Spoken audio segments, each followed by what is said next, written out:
Well, hey friends out there in YouTube land, Rob here. Today we're going to talk a little bit about 360 cameras for virtual tours, but before we get into that, we're kind of going to look at two bags as a little bonus tip for you and tell you which ones I like for what. Let's jump right into that. So you're going to see a couple of cool bags right here. This one bag is the Peak Design Everyday Backpack. This is the 30-liter model. It's pretty big. What I want you to notice here more than anything else at the bottom is that it's kind of rounded, right? So although it'll sit down, it does have an ability to want to roll forwards, and that's going to be a very important thing. Now I love this backpack. It's got lots of different options. It kind of takes a different feeling on how you carry your stuff in these like small compartments on the inside. It's got these manta ray style wings. It just kind of opens up a little bit differently, and then you've got a pack on the top where you can put all kinds of different things in. As far as looking great and feeling good, I think it's a wonderful bag. I love the styling. The newer version of this bag has actually been updated, which is pretty nice, which means that namely it stays up a little bit better. Comparing and contrasting that, this is the bag I usually use when I have to go out and do a live stream somewhere. Notice that the bag will stand free in and of itself, all on its own. It's got a nice hard cover on the front, soft sides. It's got some additional spacing in the back. All of these things have a bunch of pockets, and I'm not really trying to do a deep dive like I said, but because it sits flat, like it does right here, it makes it much easier to use, and then if you need to use it or whatnot, it opens from the top. So this is much more traditional about how you might think you would get something in there. I like both of the bags for different reasons. And this is really what I take when I go on location and I've got to shoot something like live, or I've got a lot of setup to do. And then I'll take something like my Peak Design when I'm going to be photographing on like a big excursion or a big wedding and I need to have my gear on me on my backpack, right? And I'm not going to be laying it down so much. This is pretty easy to access from the outside with one strap just by opening the sides. This is a lot harder to access while you're wearing. So I like this and this for different reasons.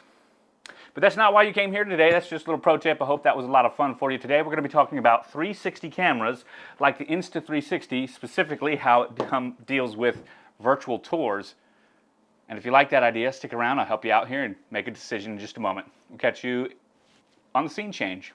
And we're back, so let's go ahead and actually start taking a look at these things. Now, I became introduced to 360 cameras recently when people asked for this type of photography for their wedding. I think is that if you wish to do any kind of real estate photography, the one camera that will be able to do your job with the biggest sensor out of all of them, that's the Ricoh Theta Z1. Now it's also the most expensive. It's got a 1-inch sensor in here. It's going to give you the highest photo quality with the ability to shoot RAW. It's really nice. It's also going to give you an extremely nice workflow for Matterport. It's the only one of these that'll do Matterport 3D scans. Now, if you're like me and you wondered what Matterport was several months ago, Matterport is a 3D scanning and imaging company that lays down a 3D or 360 dimensionally accurate floor plan based on a scan from a camera. There are only several cameras that can work with it, and out of the three that I have here, the Ricoh Z1 is the only one that can work with it. The reason that's important is because most of the real estate companies out there want 3D Matterport scanning. Now, two of these cameras are definitely labeled and marketed very much like you would expect action cameras, and you can probably already guess which ones those are. When we're looking right here, the GoPro itself is probably the most traditional functioning camera out of all of them that takes 360 images. It's got a nice square form factor. It works much like an action cam like you would expect. These all shoot some form of video in 4K. This is 4K video in 360, which means that the space that you might see after shooting the video when looking around and reframed into a flat video that you would use in your YouTube video or in a wedding video is going to go from that 4K down to closer to 720p on this camera. Not really that great of an option for video. However, the photo capabilities are really what stand this camera apart. It has an articulating aperture. You have 3 different settings to choose. Of course, it's got an electronic shutter up to 1/25,000th of a second. And then, of course, it's got a nice ISO on that 1-inch sensor. This is also made by Ricoh, the same company that makes the Ricoh GR series. And it feels like a premium camera when you pick it up. A magnesium shell, huge glass, delicate lenses, a nice LCD screen on the front, not for viewing photos, but for changing settings. several buttons on the side, and then 4 microphones. Really nice package. Comes with an internal battery, no exchanging, and only 19 gigabytes of user available memory, which is about 350 RAW shots in this instance. Your RAWs are going to be about 48 megabytes each. JPEGs are going to be around 10. And if you're shooting DNG, a special plug-in mode which you can download from Ricoh developers, that is going to shoot HDR imagery in DNG and stack and deghost it in camera, they're going to be about 58 to 60 megabytes per size of the file. That's the type of file that you'd like, that you can go and actually photograph a house with. In fact, it's going to stack several different images. It'll stack up to 9 images and deghost them and give you a true 16-bit float point color image. When you import it into Lightroom, you'll have to edit it and stitch it. And there is an included stitcher for Ricoh, which is real nice, that works with Lightroom. So it's good to go there. I absolutely love this camera. It's a lot of fun, excellent for photography, for weddings. I can see the use for tiny planets with weddings and things like that, just interesting little 360 photography. But to the extent that I've seen it, I think it's much better for the 360 imaging for tours, virtual tours, which is why I picked it up. Moving over here to the GoPro once again, both the GoPro and the 360 OneX2, the Insta360 OneX2, they both have LCD screens on the front of them that you'll use. Pretty nice LCD screens. Each are easy to navigate. The OneX2 is a little bit easier to navigate. These two actually use the same sensor. Now the Ricoh uses a customized sensor. I don't have a lot of data on it, but from talking to Ricoh, it appears like it's an in-house custom sensor that Sony makes for them, so it's not a traditional IMX sensor. That might be one of the reasons that the camera is so well suited for real estate photography and virtual tours. Ricoh has a history of doing this with their GR cameras. But these both use the same Sony IMX577 sensor, which is a nice sensor to use for small 1/2.3 inch size sensor. Now that means that it takes about 4 of these to equal the same size as a 1-inch sensor. And these are a crop factor of roughly 7 or 8. If you think about it, APS-C is 1.5, micro four thirds is 2, crop factor of 2. This is a crop factor of 4. This is basically a crop factor of 8. It's the same type of sensor you're going to find in most mid-range smartphones. Now, when you look at the walkthrough of these, I think it's a little bit different. You've got to be careful with the lenses. The lenses are going to get popped up and broken everywhere you go if you're not careful. So if you get one of these cameras, get a warranty on it, definitely, because the minute you scratch the lens, you got to get a new one. GoPro has handled this really interestingly by adding, making a design that allows for these lens caps that go on top of it. I like that quite a bit. It means that you can put this in your pocket with the lens caps on and not really worry about it. It's a ruggedized frame, feels like it's metal with a rubberized coating. Of course, you've got your GoPro fingers right there, which is really nice. There are 6 microphones all the way around, which is supposed to give you spatial audio. Completely waterproof cage, uses a micro SD card, and the little battery goes in the side right there. It's a really simple platform to use, and currently it gets quite a bit of hate out on the forums because when GoPro created this, it's really a 2-year-old camera, and they kind of didn't, well, give it a lot of features that you would expect. So will it shoot video? Absolutely. There have been a ton of updates to this since 2019, and I think that it shoots beautiful video. GoPro's done a great job. I think that when you compare the two, you've actually got 2 very capable video cameras right here. Both of them are very capable photo cameras, but here's where everything stops and the comparison ends. If you're looking between these 2 cameras, there's no reason to consider the GoPro unless you're already invested in GoPro and you just like GoPro. I say that because the app, although it works great for your phone, it's just not as advanced as the Insta360 app. There's a lot of reframing and video options that you have in Insta360 that just aren't there on the GoPro. So when you think about sharing your video and what you can do with it, the Insta360 has quite a few different video modes built into it to help you make those trick shots automatically. Whereas the GoPro, in order to make those trick shots, you would have to do it manually. And when you begin to reframe 360 video to create that kind of stuff, it becomes a pain. There's even an object identification and tracking mode in the 360 app and on the Insta360 PC or Mac program for reframing your video on the computer.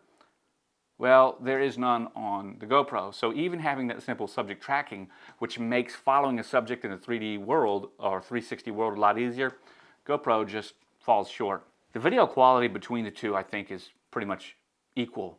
Maybe a slight preference could go to the Insta360, but I've always liked the GoPro colors. You guys that out there like the GoPro colors in Pro Tune, you'll enjoy it. It looks good. I think that the Insta360 might have just a little bit.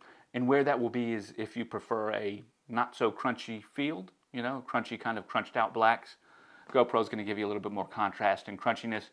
Seems like the Insta360 OneX2 is going to be just a little bit more sharp and less contrasty.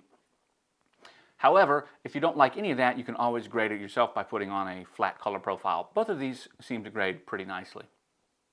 The other area where I find that the Insta OneX2 right here really shines in the photo capability. You can take a JPEG shot, a JPEG HDR shot. You can take all kinds of timed and specialty shots. You can even take raw shots or DNG. It's all built in right here. You can only take a JPEG shot. Now it's got an interesting feature called Power Pano, which is going to give you a 270-degree photo, which is in a panoramic mode in one shot rather than stitching a bunch of photos together. It's going to be about 6 megapixels, but that's it. That's your only other photo mode. There's no HDR, there's no DNG or RAW support. This makes no sense. So for me, it kind of illustrates how the team over at GoPro is just, they're just not on it. And that really sucks because I like this. I like the GoPro Max. The form factor is great. It feels wonderful. It's rugged. It's strong. And it looks good. It's easy to throw in your pocket. It's easily the most robust out of all of these. It's easily the one that I enjoy using the most for video out of all three, specifically these two. But it falls flat when it comes to features. Here, Insta360 has done a lot of things with this. You've got a gigantic battery that pops right out, makes it just last forever. The whole thing's waterproof, although neither will record and stitch video together properly underwater because of how water diffracts with the lens. These do pair with your phone, so pairing them with your phone gives you access to more capability, but it's nice that both of them, the Insta360 One X and the GoPro, have this really large, colorful LCD display that allows navigation and setting all of your features right here on the camera. It's really nice. What you're going to get on the Ricoh is going to be quite a bit different. And once it turns on, it's just going to show you text. Now that's okay. For any reason, this camera right here, the Ricoh, beats out each and every one of these without question when it comes to photo capability. The photos are just absolutely outstanding. In HDR mode on here, you could walk into a room and shoot the room for a 360 image for a virtual tour and have enough data in the DNG RAW to come back and go ahead and use that and have a very nicely exposed image. The HDR that's built into it is a total of 4 shots at -2, 0, +1, +3 that goes across, and then you put those together and it merges that in camera and produces a JPEG. You can save those 3 images as DNG RAWs, which is fine as well. Now, if you go ahead and hold the mode button and you download an additional plugin, you get something called the dual fisheye. That is where this completely shines. With the dual fisheye plugin, it's going to give you individual images from each sensor readout that you'll then use to prepare in post-production on Lightroom or something. But more importantly, they have a brand new feature in this dual fisheye plugin, which gives you the ability to stitch together 9 shots in DNG to create an HDR image that has 16-bit color information and a true float point ISO. It's really interesting the way that they do it, and that workflow in post-production means that you don't really need to be able to see anything in the camera or on your screen of your phone's viewfinder to know that you're going to get an excellently exposed shot. So you can actually walk in, set it up in that particular mode, set it on a self-timer, push the button, give yourself 10 seconds to get out of the shot, and then it'll take those 9 images in about 30 seconds, stitch them together, and it will leave one ready to go DNG RAW file at about 60 megabytes. I like it quite a bit. So, what's the price point on these types of cameras? The Ricoh's $1,000, just to talk right out of the box. Here we're at $429, and the GoPro is coming in right around $450. I think if you were going to add 360 video to your wedding photography, I think that this would be the camera to get for both photo and video. You can shoot RAW with the Insta360 OneX2. The RAW files are nice, they're coming in around 40 megabytes. It does do HDR files, and you can also shoot in interval shooting. You can set everything, you just can't choose an aperture. But where this is really going to shine is going to be in its video capability. So you can stick this up on the arbor, behind the people, where the people are standing down there, and now you can actually get 360 view of them walking up and walking back. It's so wide, you don't really have to point it anywhere. You just have to be aware that this will be the stitch line and point that away from the subject that you want to get, or diagonals in a room if you're shooting a room. And it works great. The video capability is going to give you the opportunity to put this on a pole, and the minute that you start playing around with a big old selfie stick, a 3-meter selfie stick in one of these, it actually looks quite a bit like you've got a drone up in the air. Now, I will tell you this, if you're going to do all that stuff and use those types of specialty shots and even do the bullet time effect where you spin this on a string around the bride and groom's head, no matter what you're going to do, you're going to want to export the video from this directly to the Insta360 file to your computer to have it unpack it in either Apple ProRes or Cineform. That way you're going to get the highest quality when you go do your reframe. You can reframe in Premiere Pro. You can use the GoPro reframe effect in Premiere Pro, which is a download from GoPro itself, or you can reframe the 360 video directly in the program that you're using, such as the Insta360 app.